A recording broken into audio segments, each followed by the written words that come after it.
அமத்சியா என்கிற ராஜா அவன் கர்த்தரின் பார்வைக்கு செம்மையானதை அவன் செய்தான், ஆனாலும் அவன் முழு இருதயத்தோடு செய்யவில்லை என்று பார்க்கிறோம். இந்த நாளில் யோசித்து பார்ப்போம். நம்ம எல்லா காரியங்களையும் செய்கிறோம், முழு இருதயத்தோடு செய்கிறோமா? ஒவ்வொரு நாளும் யோசித்து பார்க்கிறோம், முழு இருதயத்தோடு நம்ம காரியங்களை செய்கிறோமா? நம்ம குடும்பத்தின் காரியங்களை முழு இருதயத்தோடு செய்வீங்களா? இல்லை சில நேரத்தில் பெண்கள், உங்களுக்கு ஒரு பெரிய சேலஞ்ச் இல்லை, குடும்பத்தில் எல்லா இடத்துலையும் பிரச்சனைகள் வரும், சின்ன சின்ன மனக்கசப்புகள் வரும். நீங்கள் போய் சமைக்கணும், எப்படி சமைப்பீங்க? இந்த ஆளுக்காக சமைச்சு போடணும் அப்படின்னு சொல்லிட்டு உப்பு கூட கொஞ்சம் போட்டு நல்ல காரத்தை போட்டு அப்படி செய்வீங்களா? சில நேரத்தில் அப்படி நடக்குது நிறைய இடங்கள்ல. இல்லை சில சின்ன வருத்தங்கள், கசப்புகள் எல்லா இடத்துலையும் என்ன வரும். பெரிய பெரிய ஊழியக்காரருடைய குடும்பத்தில் என்ன பண்ணோம் வரும். ஆனால் நம்ம என்ன பண்ணணும்? பைபிள் ஒரு வசனம் இருக்குது, சூரியன் மறைகிறதுக்குள்ள நம்ம கோவம் என்ன செய்யணும்?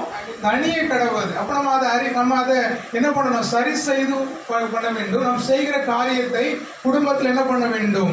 முழு மனதோடு கூட நாம் செய்கிறவர்களாக இருக்க வேண்டும் என்று ஆண்டவர் விரும்புகிறார்.